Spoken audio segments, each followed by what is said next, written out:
They fell in love. But his parents already chose his bride.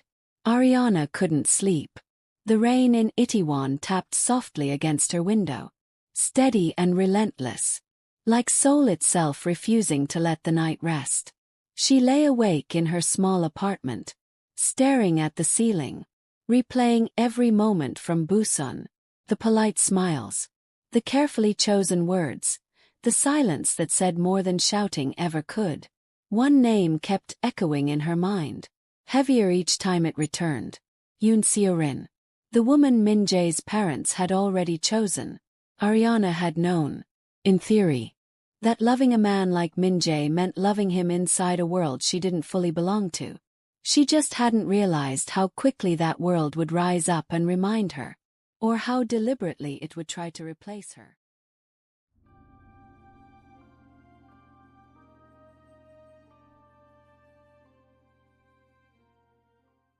Ariana couldn't sleep.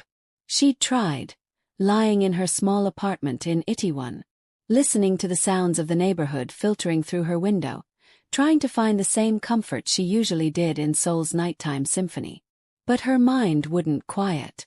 It kept returning to Madame Kang's sitting room, to the weight of silence on the train, to the look in Min-jae's eyes when he'd said her name, Yoon Seo-rin. She'd looked her up, of course. Late that night, unable to stop herself, she'd typed the name into Naver and found exactly what she'd expected to find. A woman 2 years younger than Ariana, beautiful in that specific way that Korean beauty standards demanded. Pale skin, delicate features, an elegant composure in every photograph. She worked as a curator at a museum specializing in Joseon dynasty art. Her family owned a pharmaceutical company. Her social media was sparse but tasteful. Gallery openings, traditional tea ceremonies, charity events where she stood beside other people who looked exactly like her. Polished, proper, connected. Everything Ariana wasn't. She wasn't being self-pitying. She was being honest.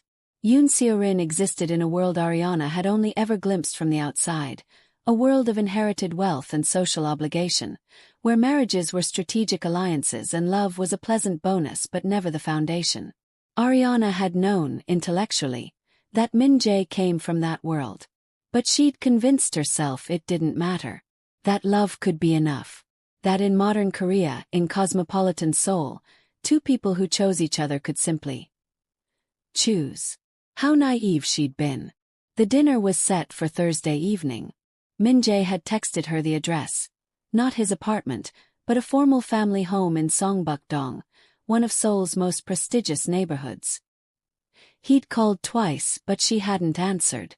She needed time to think. Time to understand what she was walking into. On Wednesday, she met her friend Jenny for coffee. Jenny was Korean-American, had been teaching in Seoul for 5 years, and had been the first person to warn Ariana about dating someone from a traditional family. "You're actually going to this dinner?" Jenny asked, her eyes wide over her iced Americano. "What else can I do?" Ariana stirred her own coffee absently. "Pretend it's not happening." "Ariana." Jenny reached across the table, her voice gentle but firm. "This isn't just dinner. This is them showing you where you stand.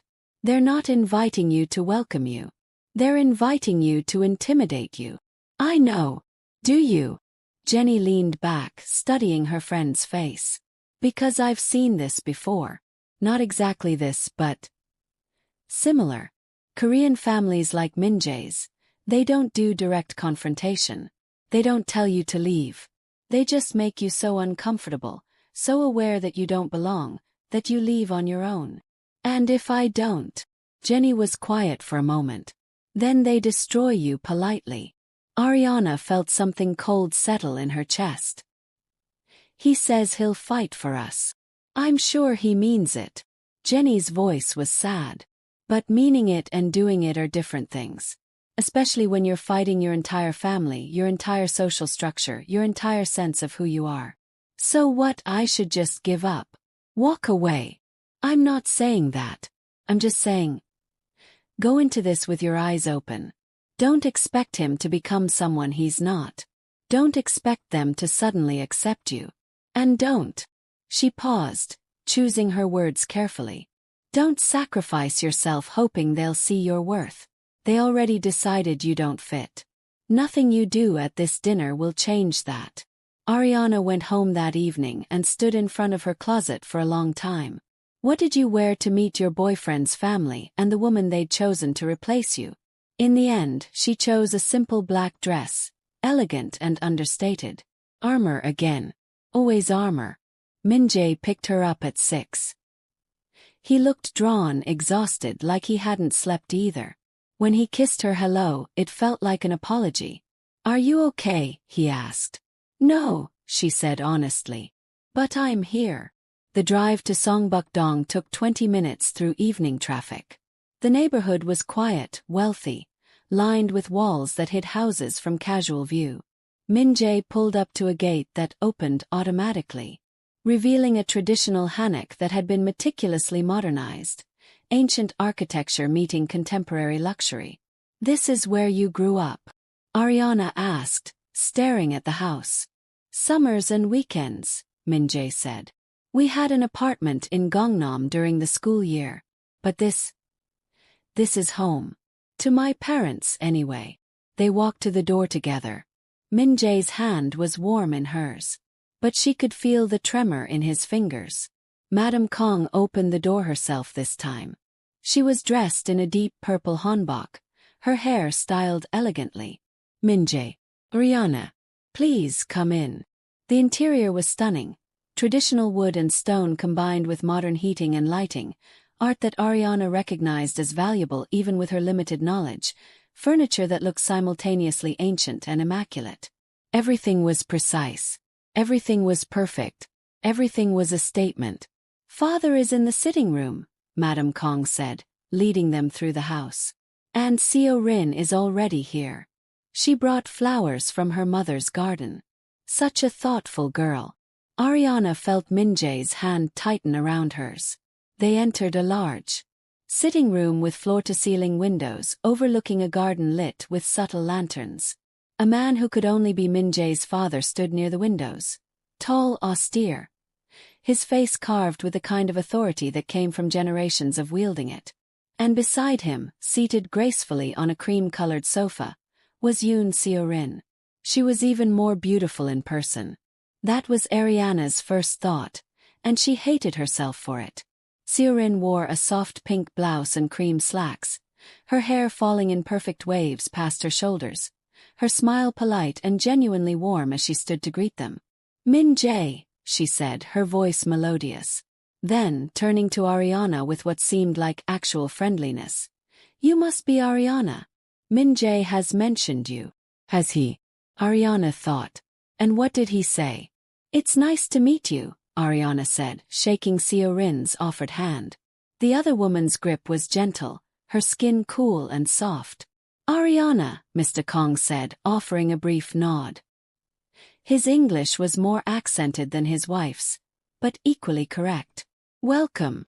They settled into an awkward arrangement, Madame Kang directing everyone's placement like a choreographer. Seo-rin beside Min-jae's father. Madame Kang in an elegant chair. Min-jae and Ariana together on a love seat that suddenly felt too small and too exposed. Tea was served. Not by Madame Kang this time, but by the same woman in grey who'd answered the door in Busan. The silence while she poured was excruciating. Seo-rin was just telling us about the new exhibition at the museum, Madame Kang said once the woman had left. It sounds fascinating. It's a collection of Joseon Dynasty royal ceramics, Seo-rin explained, and Ariana couldn't help but notice how comfortable she seemed, how naturally she fit into this room, this family, this world. We've been working on it for 18 months. The opening is next week. Seo-rin has been instrumental in bringing several major pieces back to Korea from overseas collections, Mr. Kang said with clear pride. Important cultural work.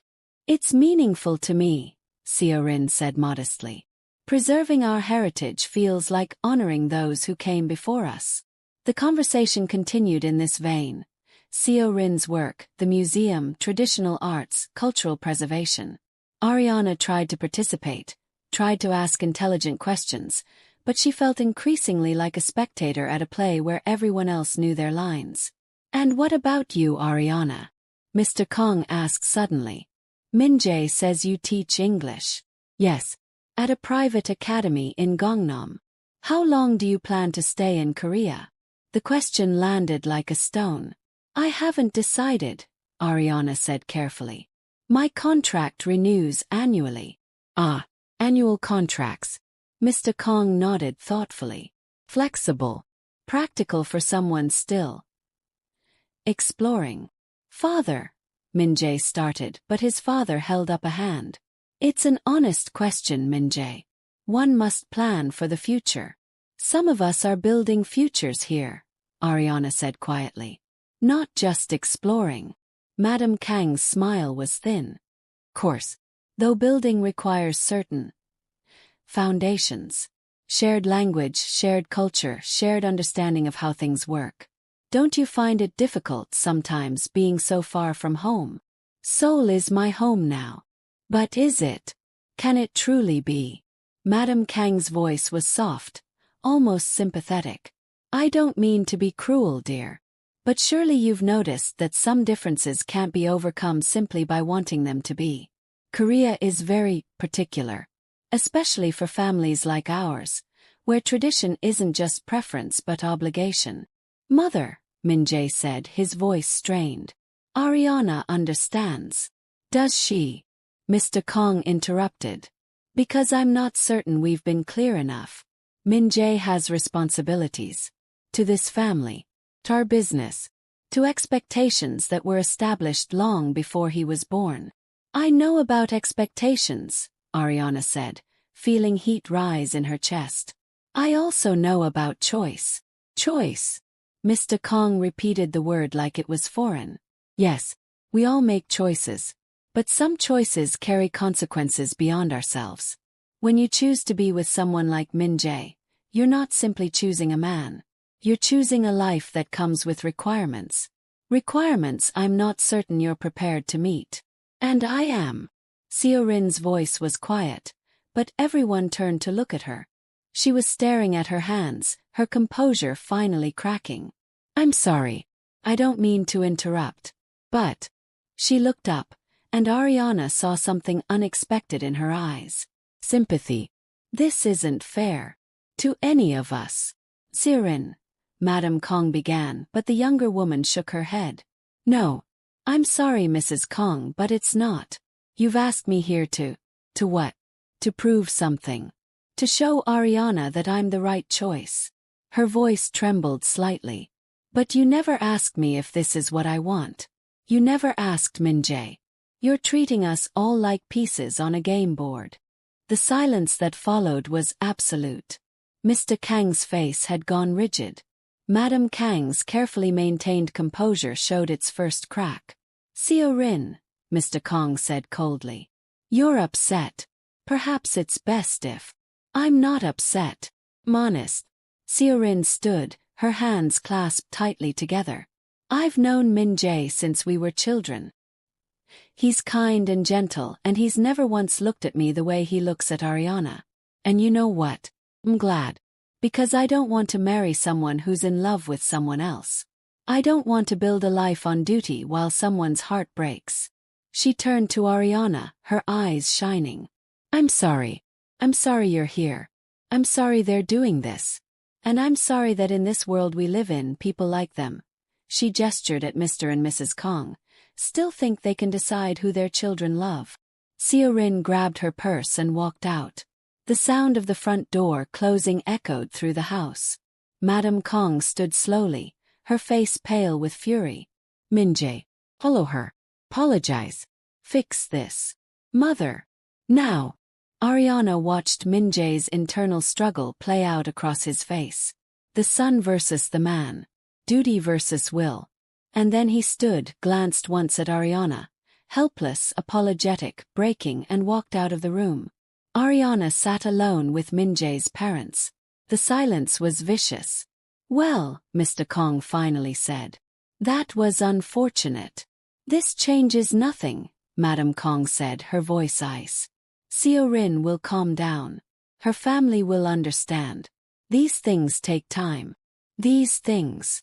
Ariana's voice was hollow. You mean arranging your son's life like a business transaction? I mean, Madam Kang said slowly, ensuring my son doesn't throw away everything he is for something that can't last. How do you know it can't last? Because I'm not blind. Madam Kang moved closer, and Ariana saw something fierce in her eyes. Not hatred exactly. Something more complex. I see how he looks at you. I see that he cares. But caring isn't enough. You think you can make this work. You think love conquers all. You're both children playing at adult lives. We're not children. Then act like adults. Look at what you're asking him to give up. His family. His heritage. His place in a world he was born to navigate. And for what? So you can play house in his soul apartment. So you can pretend that the differences between you don't matter. They don't have to matter. But they do. Madam Kang's voice was almost pitying. They do, and you know it. Every time you walk into a room with him and people stare. Every time you meet someone from his world and feel yourself being measured. Every time you realize you will never fully understand the weight he carries. You're already exhausted, and you've barely begun. Ariana stood, her whole body trembling. You don't know me. I don't need to. I know Korea. I know my son. And I know that if he chooses you, he will spend the rest of his life torn between two worlds that can't be reconciled. That's not love. That's cruelty. Then let him decide what's cruel. Madam Kang smiled sadly. Oh my dear. He already has. The words hit like a slap. Before Ariana could respond, Min-jae returned. Alone. His face was stricken. I need to take Ariana home, he said quietly. Of course. Madam Kang's voice was perfectly pleasant again, as if the last 5 minutes hadn't happened. Thank you for coming, Ariana. I'm sure we'll speak again soon. The drive back to Itaewon was silent. Min-jae kept his eyes on the road, his jaw tight. Ariana stared out the window at Seoul's nighttime lights and thought about how a city could feel like home and foreign all at once. He parked outside her building but didn't turn off the engine. Are you coming up? Ariana asked. I should. I need to. He struggled, his hands gripping the steering wheel. Seo-rin is upset. I need to make sure she's okay. Of course. Ariana's voice was mechanical. Make sure she's okay. Ariana, don't. Don't what? Don't notice that you left me alone with your parents who clearly hate me. Don't notice that you're more worried about her than me. Don't notice that even now, you're choosing them. I'm not choosing anyone. His voice cracked. I'm trying to hold everything together. That's the problem, Min-jae. You can't make everyone happy. You can't have your family's approval and me. And every day you pretend you can, you're just making it worse. So what do you want me to do? Cut them off. Abandon everything I am. I want you to want me enough that you don't see it as abandonment. She opened the car door. But I'm starting to realize that's not who you are. That's not fair. Your mother just told me that you already decided between us. Is she right? Min-jae said nothing. His silence was its own answer. Ariana got out of the car. She stood on the sidewalk, looking at him through the open door, memorizing his face. The face she'd fallen in love with in a coffee shop 2 years ago, when the world had seemed simpler. Call me when you figure out what you actually want, he said. Not what they want. Not what you think you should want. What you want. She closed the door and walked into her building without looking back. Behind her, she heard his car engine idle for a long time before finally driving away. Inside her apartment, Ariana sat on her couch in the dark and let herself cry.